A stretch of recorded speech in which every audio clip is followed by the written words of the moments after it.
Jadi pertama, DuPont kita sudah 212 tahun ini.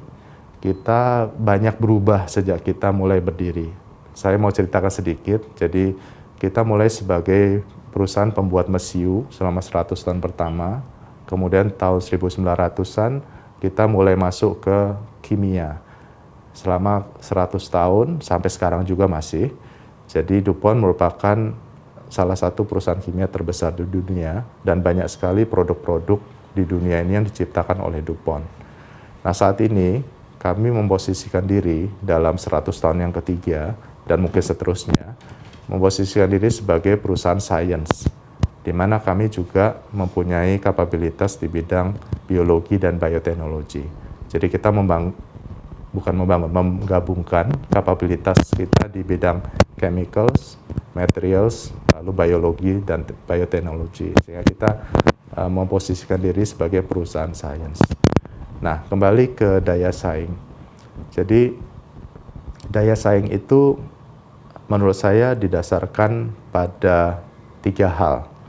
Pertama adalah natural resources yang dimiliki kalau kita bicara negara.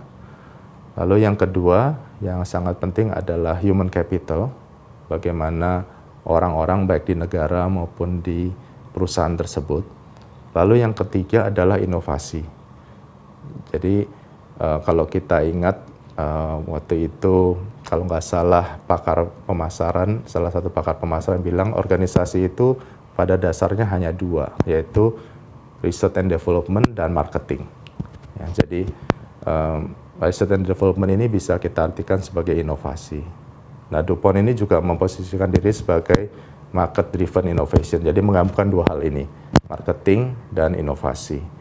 Jadi 3 hal ini akan menentukan daya saing kita, baik negara maupun perusahaan. Natural resources yang kita miliki, human capital, dan inovasi.